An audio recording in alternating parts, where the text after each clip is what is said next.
What is going on, everybody? Welcome back to Talking 215 on a very somber episode. So somber, in fact, that the usual cast of characters all seem to have something better to do. Although, I will say Sean is waiting in the delivery room for the birth of his first son. So we're all very excited and anxiously awaiting another Zebly being entered into the world. As we know, Sean is so wonderful. We cannot wait to see his offspring. For those long listeners, you will recognize a voice that you'll be hearing very shortly. We've got my man Bill from BSing Sports and BSing Sports Network coming on. He's hopped on a number of times throughout the years. Now, it's crazy to say years with this podcast now, but he has been a regular guest here. Bill, it is an honor and a pleasure to have you back on. Thank you so much for jumping on with us. No, I mean, of course, obviously, I'm super excited when you guys invite me on. It means you must like me a little bit. And, you know, that's always good. Oh, yeah. Oh, yeah. And that is about the end of the goodness for this episode. Almost definitely. Oh, yeah.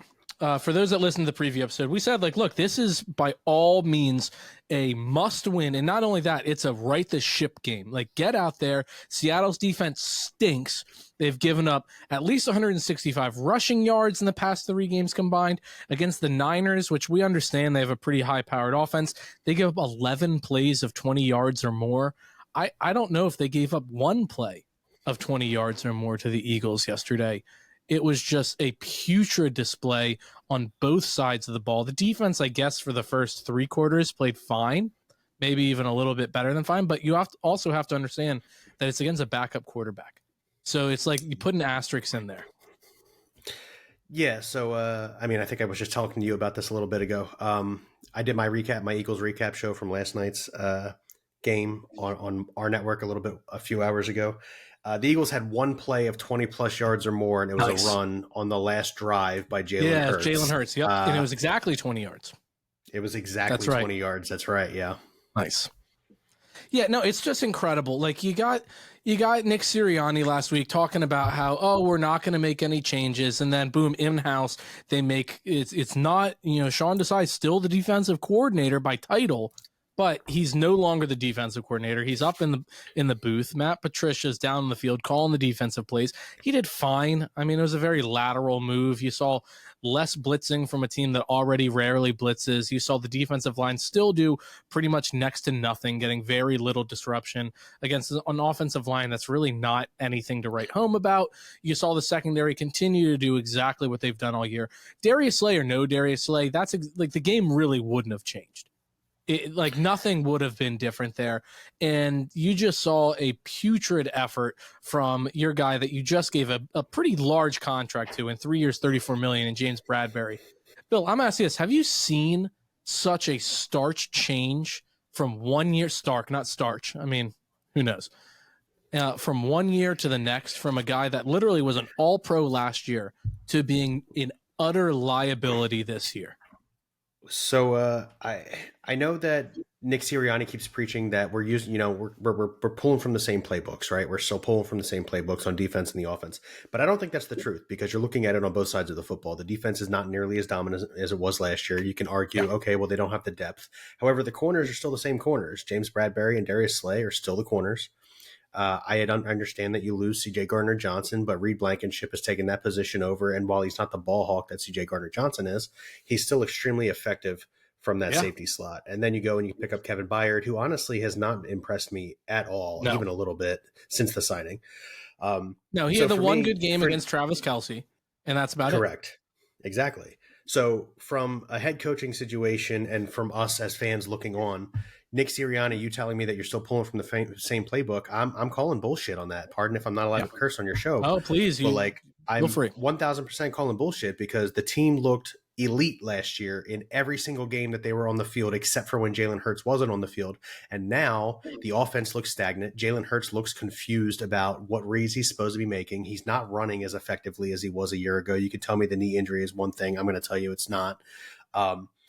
And then on the defensive side of the football, and I've said this for years, scheme for a defensive player is a huge deal. Go all the way back to Javon Kearse, right? You know, the Terrell Owens, Javon Kearse signings in 2004 were supposed to get us over the hump. We were supposed to win a Super Bowl. Javon Kearse was really pedestrian as an Eagle. I don't know if you remember, super pedestrian. It's because the scheme did not fit him.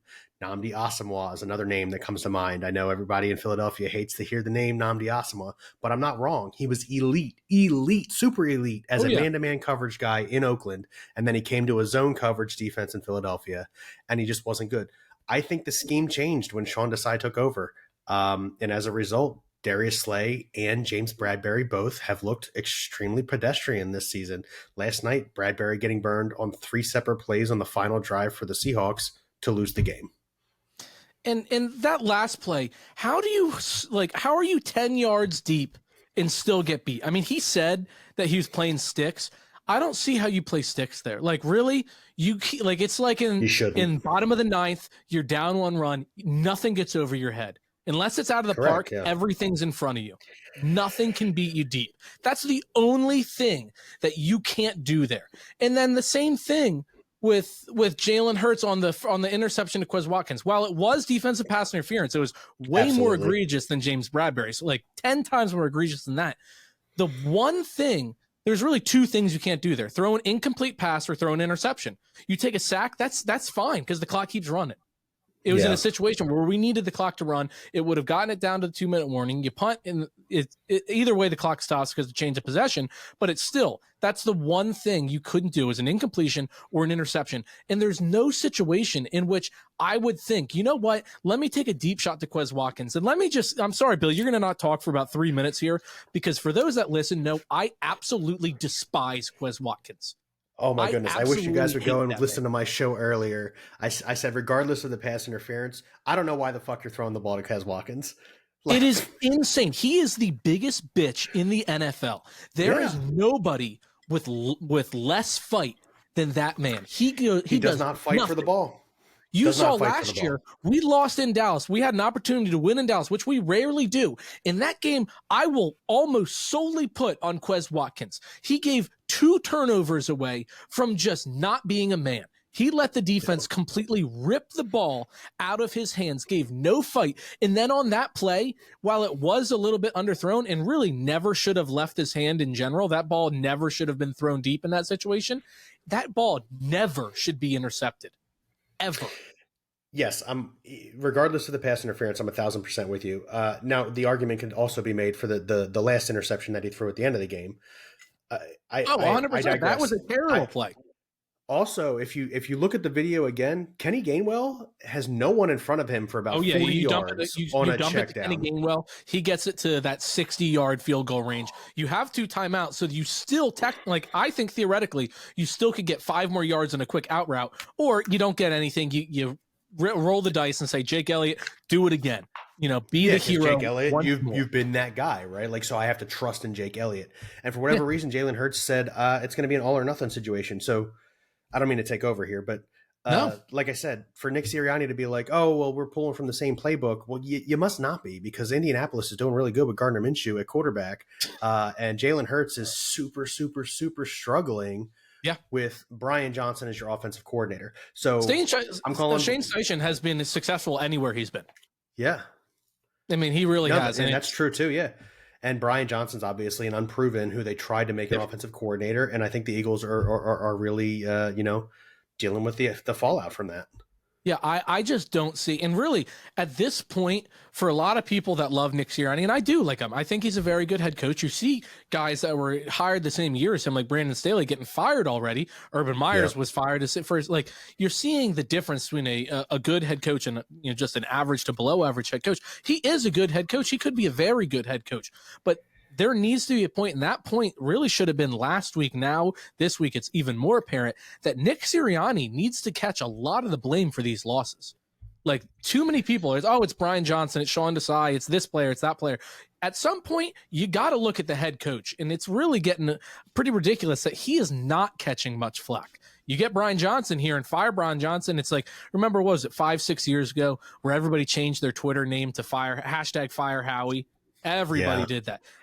Now you're seeing it with Brian Johnson. You're seeing it again. And I am not saying fire Nick Sirianni. I'm saying the opposite. Like, don't fire him. He still has earned his job, and really he's going to be coming up on an extension here very shortly. But hold him accountable. But he needs to be getting shit. Everybody. There is nobody above accountability. And I'm saying all this while we're heading, and for all those that listening, we are heading to the NovaCare complex Thursday at 8 a.m. I hope to see you there. And listen, you're going to hear this whole episode of 98% negativity, but we're going to the NovaCare to do a Trey Turner treatment for this Philadelphia Eagles team. We got signs. We're doing a live show. We're going to have coffee for everybody that's there. We might have donuts. Who knows? But we're going to be getting as many people as possible down to NovaCare right at the entrance so that those players can see when they're coming in that after such a putrid loss, and you're already seeing A.J. Brown, Darius Slay, a couple of guys to name a few, that are obviously seeing these negative comments on the computer and on the internet and are taking it very seriously. They are not responding appropriately to this at all, as both of them, I believe both of them have a C on their jersey. I believe A.J. Brown is a captain this year, and they are not acting like a captain whatsoever, but they need to have a little bit of positivity. I mean, you saw it with Alec Boehm. You can see what happens with this city.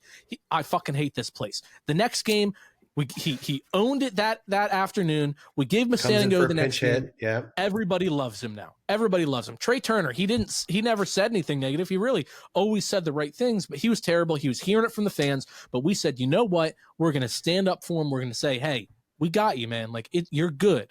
And he went on. It turned around his season up until the NLCS. He was about to break records for postseason hitting. He was almost batting 500 through the first 2 rounds.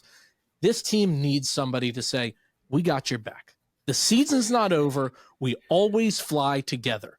And this city needs to show that a little bit. So please, if you are in the area or if you're willing to travel, NovaCare Complex, 1 NovaCare Way, Philadelphia, Pennsylvania. We're going to be set up right outside the entrance of that. Big signs. We're doing a live show with speakers, everything. You hop on the air. It's going to be broadcast live. And we're going to just let the players know as they come in. We're just going to say, hey, we got your back. It's okay. But now back to and I'm saying all that because nobody is above accountability. Nobody. Yeah, but we still bleed green. Obviously we still bleed green, right?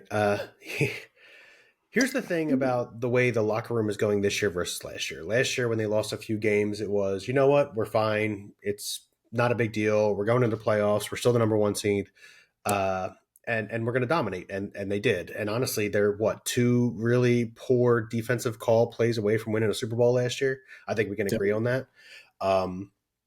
The difference is this year, the guys are saying, for instance, A.J. Brown, I know my work ethic. I know what I'm doing. Jalen Hurts, well, yeah, I'm putting in the work, but I got to put in more work. Devontae Smith, like, yeah, I'm out here giving everything I got. Julio Jones, well, I'm still here to be elite. There's nothing on the offensive side of the football that's like, we need to be better.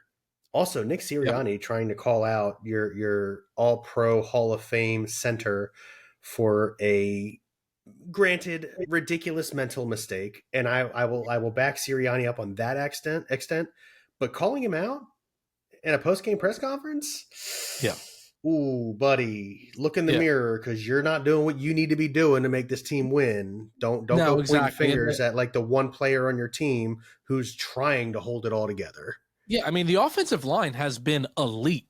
I gave him a little bit of crap, especially when Juergens was out the first time.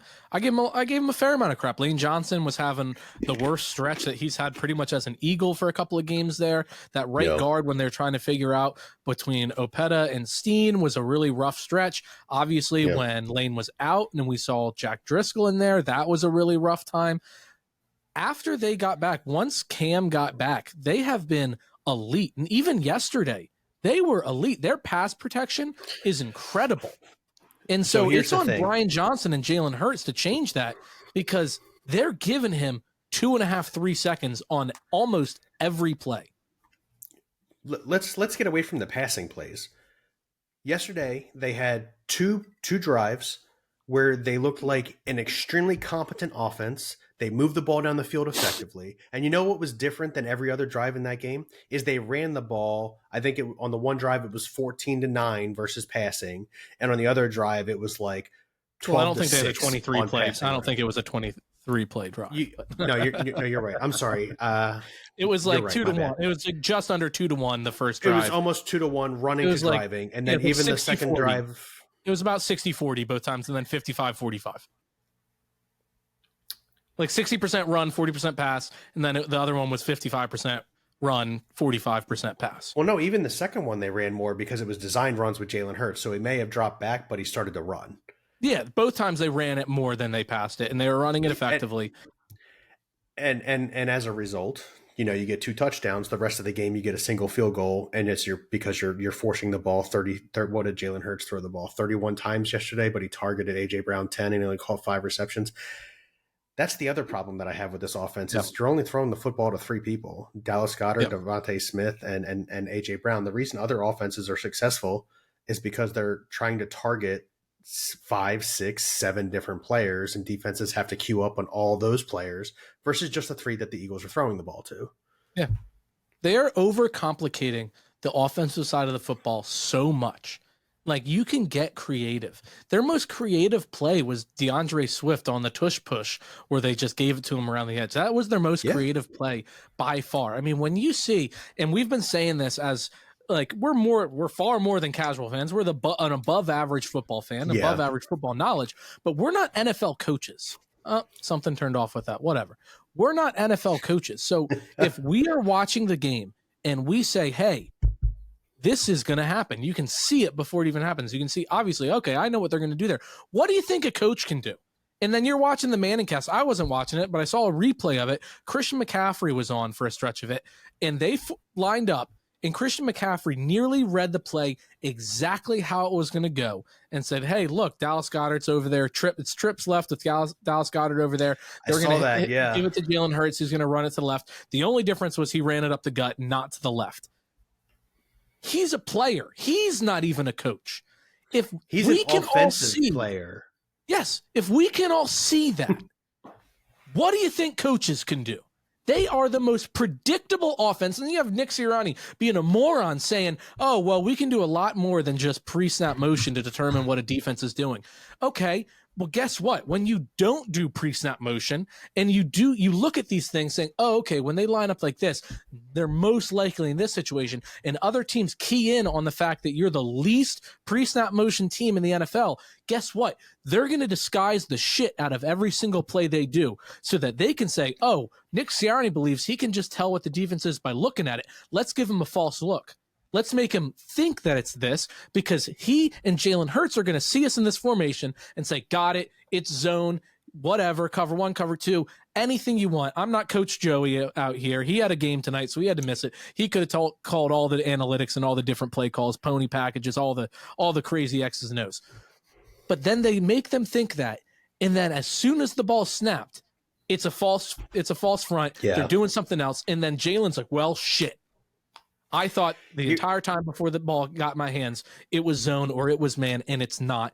I have to now think on the fly, and you're seeing him roll out of the pocket way too early, and he's rolling out to the right, which I get is his dominant side. But you even saw times yesterday where the left side was wide open, even if he wanted to run, not even to extend the opportunity to pass. The left side was completely open. There was trouble to the right, and he still rolled out to the right, trying to extend the passing play, where if he just stepped to the left, it's not like he'd have to throw on his off, like moving away. He still could plant his feet and throw, but he is just so confused out there right now. And I get it. We've all been sick. It's not easy to do anything when you're sick. And it seemed like he was relatively ill leading up to it. But no, it wasn't just this week. And sickness aside, he was putrid yesterday. Almost all of his throws were bad. Even the ones that were caught, only about 5 of them would I say, like, oh, that was a good ball. There was times where players were making pretty ridiculous catches and could have caught the ball in stride and kept going, but had to completely reach behind them, completely change their path. And it was just a bad, bad day for Jalen Hurts, the worst I've seen in the past 2 years. Here's where I come in as an advocate of coaches have to put players in positions to be successful, right? So the play calling does Jalen Hurts no favors. Because if you look at those plays where he's rolling to his right immediately, it's because routes are supposed to go to his right. No one's going to the left, which is why the left is always wide open. And they've told him, and Nick Sirianni has already come out and said this season, like, we've told him to be more conscientious about protecting yourself. Please make sure that, like, if you're going to take a big hit, try and go down and things like that. But you're taking an element of his game away when you tell him to do that. Yeah. So I would rather you just let Jalen Hurts improvise the way he did a year ago. I don't care that you signed him for $5,255. Like, I don't give a shit about that. I care about wins, right? Yeah. So let the man be the player that he is. And I had a whole other thought, and I went off on this tangent and forgot what it was, though. No, But I mean, the you're main moral saying of the it story in exactly that right there. scenario, yeah, no, the main moral of the story is that last year Shane Steichen was putting him in positions where there were receivers on both sides of the field, and it either opened up the middle for Jalen Hurts to run, or there were receivers on both sides of the field and they were leaving the linebackers in the box, and there was an opening underneath for Jalen Hurts to get rid of the football. You're not seeing that this year, which means it seems to me, this is just me as an observant fan who also used to be a quarterback-minded player, that Brian Johnson wants Jalen Hurts to take those shots down the field, when in reality, you don't have enough personnel on the field to take shots down the field. You're Yeah. putting 2 wide receivers, 1 tight end, and a running back, and I guess an extra blocker somewhere. I don't know where the hell they're at. And you're expecting like a one-on-one down the sideline to result in a touchdown, and that's a mistake. It's just an absolute mistake, especially when you can and you should rely on Jalen Hurts's ability to like improvise plays in the backfield. No, you're seeing it against us all the time. Some of the biggest plays against our defense are when the pocket breaks down, but they don't get home because they seem to never get home. And the quarterback extends the play. It's a scramble drill, and you see these big shots against us, but you almost never see that. Occasionally, you'll see it where he steps up and he throws it, and it's a great play. But you really rarely see it against us. And like when you're talking about him being so conscientious of the hit and trying not to take it. There was a play yesterday where he had Jack Stoll with a perfect block on the sideline, and he should have been right on Jack Stoll's hip and still could have taken it to the outside and gone out of bounds and not taken a hit and gotten probably 3 more yards. Instead, he goes the inside slide, still takes a shot, and leaves 3-4 yards on the table, where it's, look, you stay right on his outside hip and you ride that perfect block for another 4 yards, you're not getting touched. And the only reason he got hurt last year was because they idiotically had him run 17 times in a 14-degree day in Chicago, where that field had to feel like concrete. And he took a shot. It wasn't a dirty shot. He just took a hit when it was them putting him in that situation. You can still have him run free, but just kind of say like, hey, right now we're doing it a little bit too much. When you take, like you said, that element of his game away, that free running style, and for whatever reason, he just looks slow this year.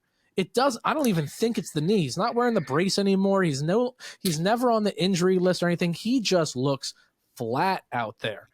And then lastly, go ahead. I will agree that I'm sorry. No, you do your last thing, and then I'll jump in again. Oh, sorry. All right. Lastly, I will agree. You just said you do this. Oh boy. And lastly, so you said it right there. They don't have the personnel out there to take these deep shots all the time.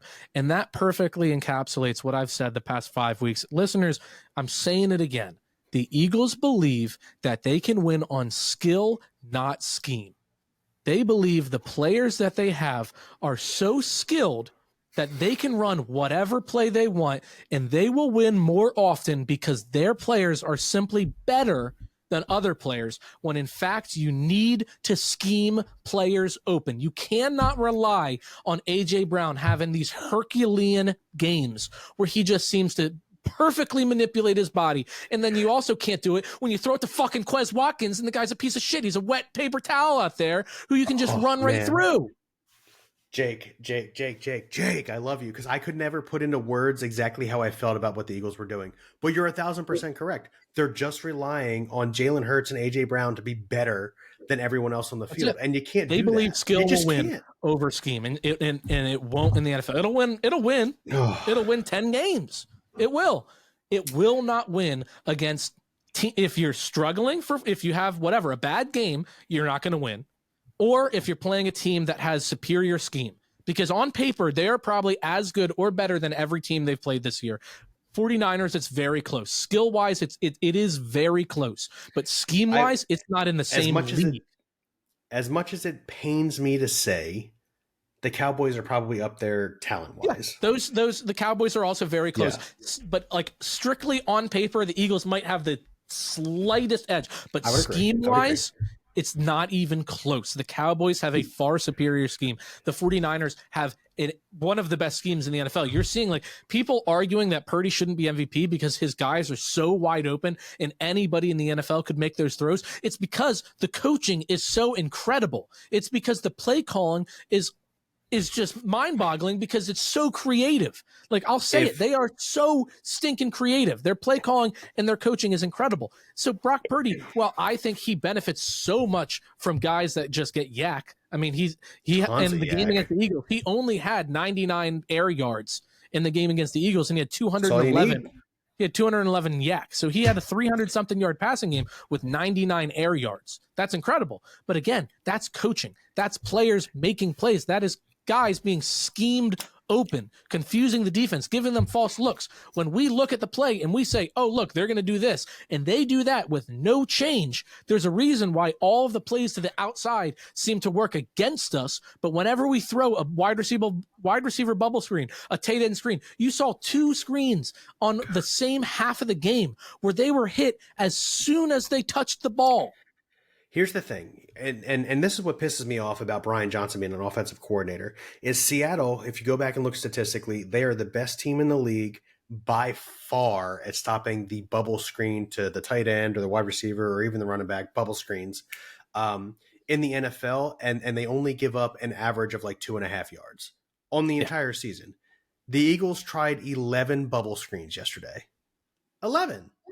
And how many running back screens did they try? I remember one that got batted down, and I think that's the only one they tried.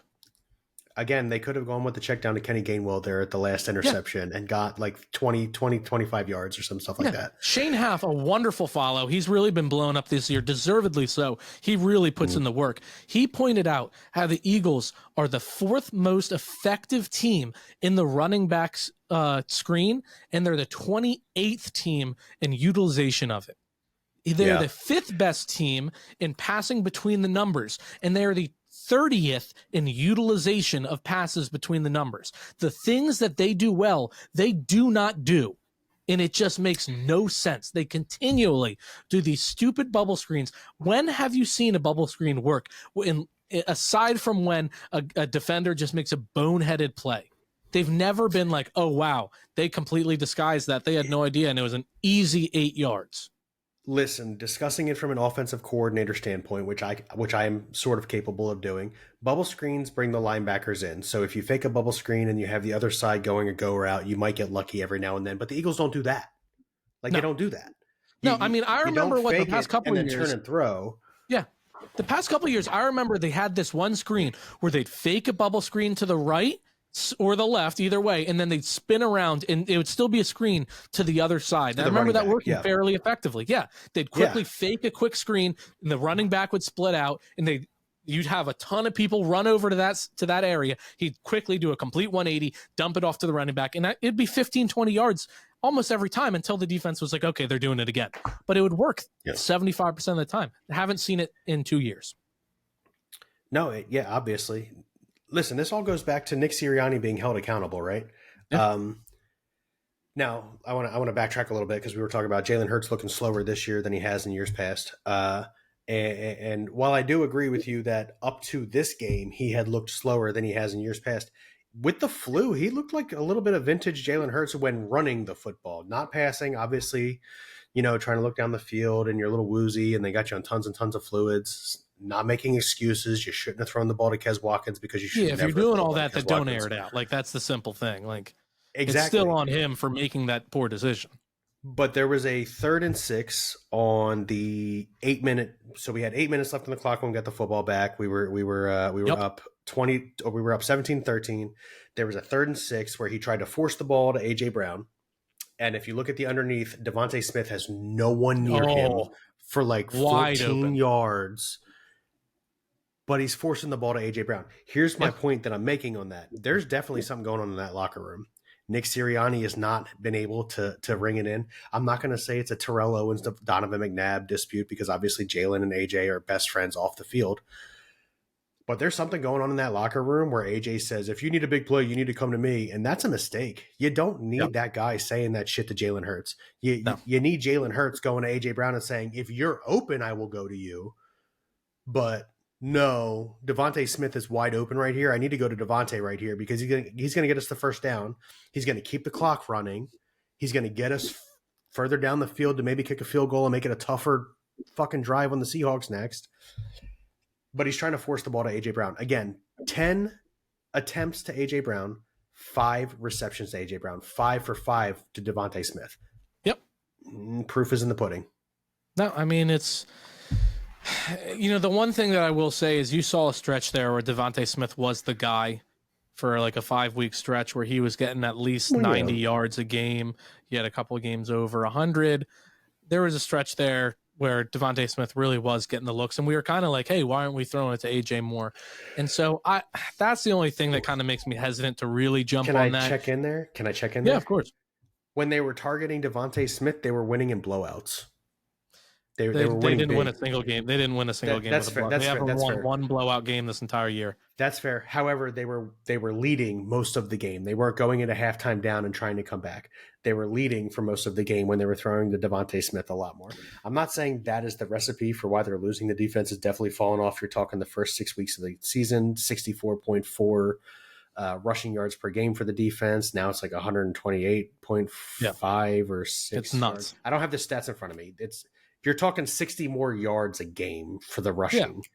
Yeah. So obviously that has something to do with it. And defensive time on the ball or defensive snaps on the field rather, because against it was great seeing that they only played 61 snaps yesterday. That was one of the only silver linings was that they played under 65 snaps, where it seemed like they were playing at least 90 in 3 straight games. I will say, I believe 2 of those games where Devontae Smith had big games, they were down 10 at halftime. And mounted a pretty good comeback in where they were, I believe it was 8 straight games or might have been 9 straight games where they won after being down by at least 10 points.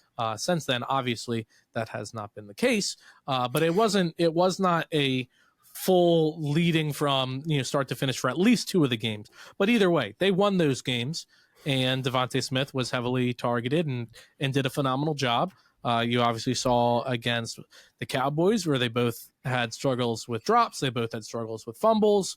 Everybody seemed to just not really be doing anything correctly. But again, you're the only thing, guys right? getting targeted, it's a lot. The pressure is really ramped up when hey, it's only going to be me, AJ, and 5 passes to Dallas Goedert, maybe. Well, he got 9 yesterday. He only caught 4, but it was 9. Now, having said that, they weren't really great throws to him. None of the 9 were good. So the fact that he caught 4 was nice.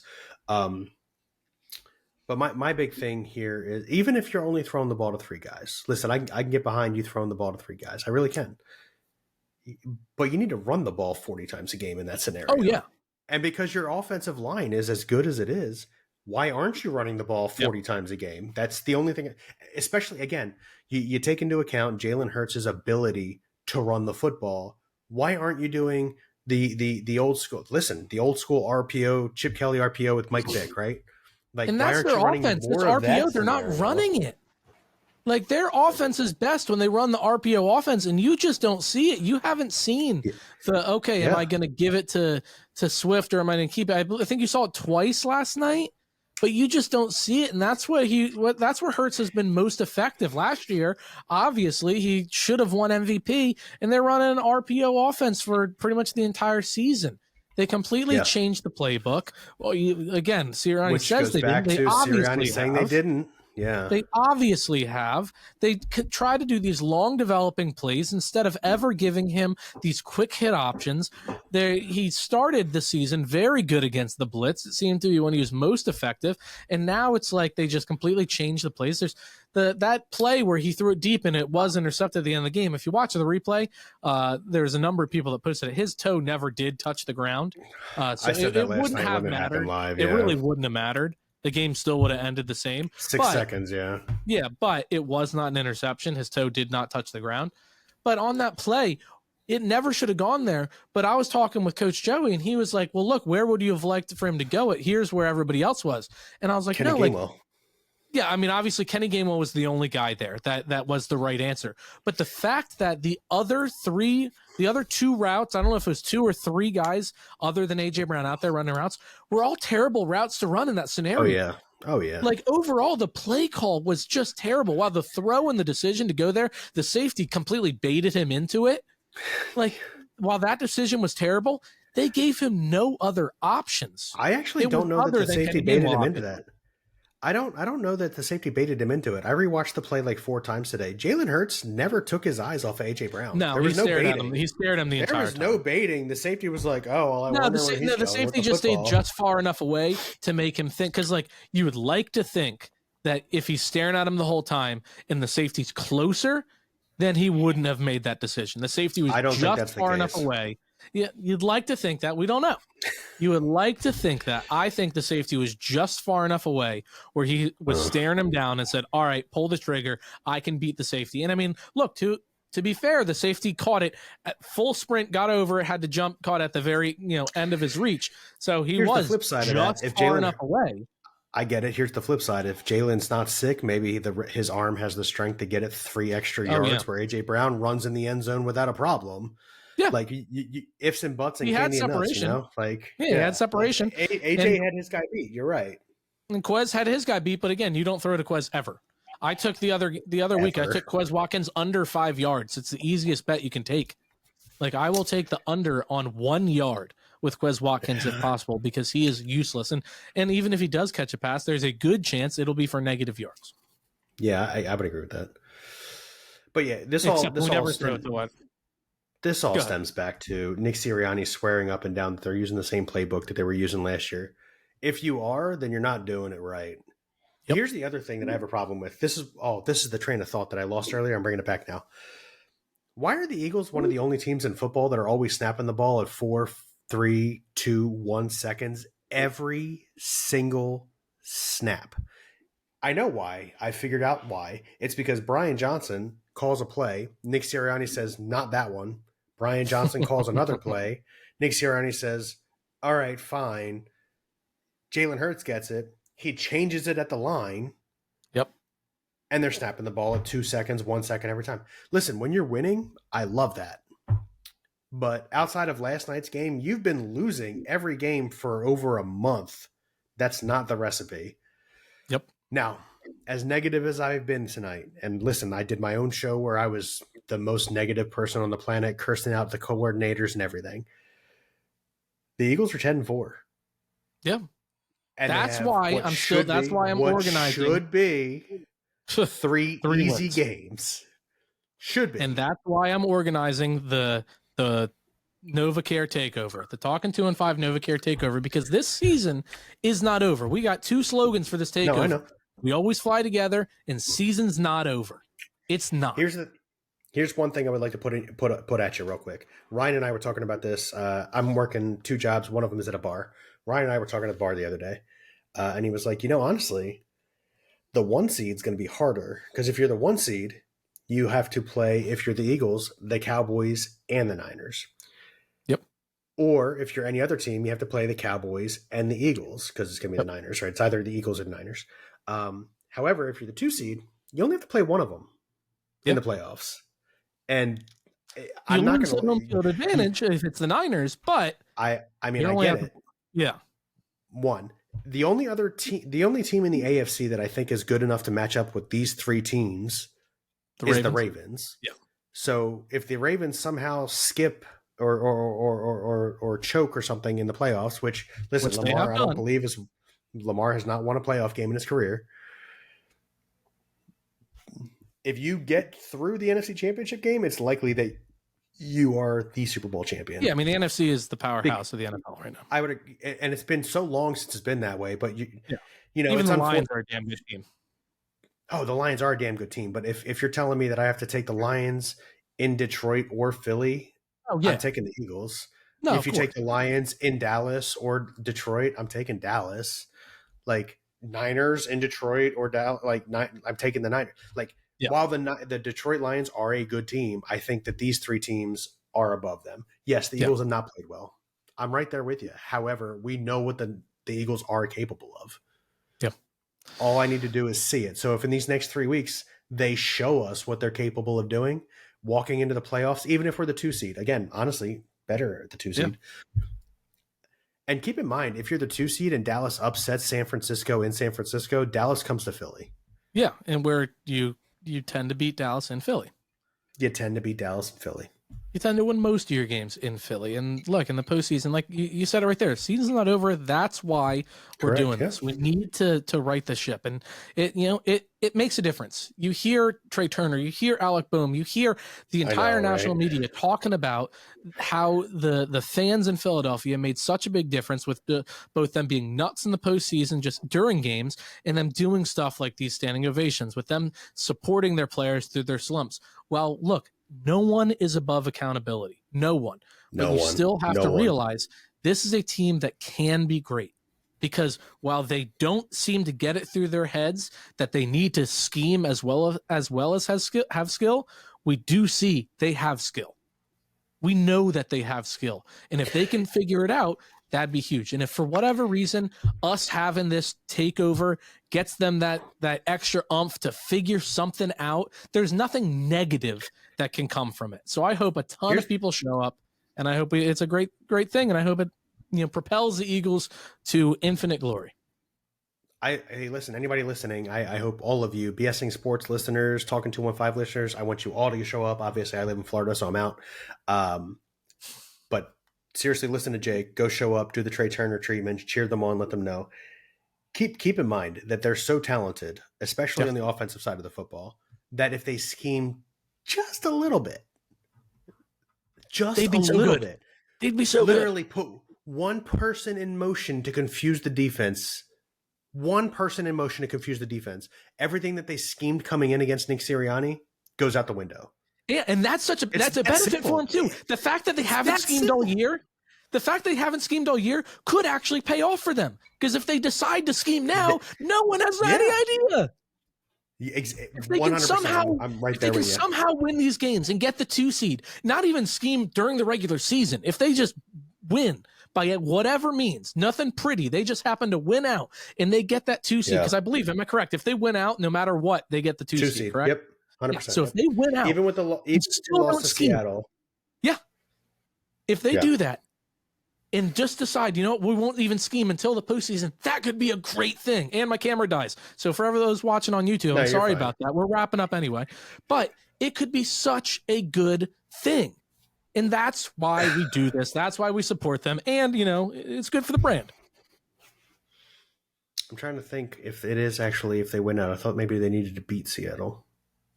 I mean, Seattle obviously is an NFC loss. I'm pulling it up right now. Listen, the Dallas goes to Miami this week, and then they have the Lions at home. There's a good chance they lose one of those games. I'm still feeling like the Lions is going to be a tough game. Yeah, I'm feeling Dallas in Miami is probably not going to win. Oh, that's most likely a loss as well. So I still believe the Eagles are the 2 seed regardless of the loss to Seattle last night. However, the way they, and this is the biggest thing for me, I went into this the gauntlet of Miami, and then obviously you skip a week there, but then you have the Cowboys, the Bills, the Chiefs. I'm sorry, it was the Bills, whatever order it was, right? And then you end with Seattle. And I said going into it, listen, I don't care what our record is going in. You go in at 4, you've come out of that 4-3. You're in really good shape to be the top seed. Now, I could not have predicted San Francisco to go on an 8-game winning streak and to be putting up 95 points a game. But they are, and it is what it is. But listen, like I said before, the 2 seed is not a bad spot to be in. No. And for Eagles fans everywhere listening, as negative as I have been tonight on my own podcast at BSing Sports, and as negative as I've been tonight on this podcast, you're still 10-4. And you're in a position to be the 2 seed. And the 2 seed is an easier route to the Super Bowl. Keep that in mind. Oh, yeah. No, 1,000%. And look, the Flyers won again, as they now have 39 points on the season. Oh, my goodness. So good. Beat a damn good I kept that game Devils off to come on with you, man. Oh, thank you. Beat a damn good Devils team in overtime. To now get 39 points on the season and extend their lead in the second place spot in the Metropolitan. Crazy year for the Flyers. Sixers obviously upset by the Bulls last night, but have really been playing solid basketball. Joel Embiid. I don't follow a lot of basketball, but they have been really solid. Yeah, Joel Embiid's been better this year than his MVP year last year. Tyrese Maxey's really coming into his you, own. So I don't know when you're talking. I'm sorry. Oh no, you're fine. And Kelly Oubre is coming back from injury here shortly, so it could be a very, very good winner in Philadelphia. I do believe we will have to have the Cowboys lose one. I just no, we won't, because no, I'm right. I don't believe we will, because we beat the Bills and we beat the Dolphins. Correct. And they beat the Jets and we lost to them, but they also lost to the Cardinals. So if we win that, we will have more wins against same opponents, and I believe that's the next tiebreaker. Even if the Cowboys beat the Dolphins, we have the next best. Yeah, I believe so. I'm don't hold me to it 100%, but I'm 99% sure it goes if we win head to head, then divisional, and then record conference, which we would be the same in, even if we both went out, and then wins against same opponents, and we own that tiebreaker.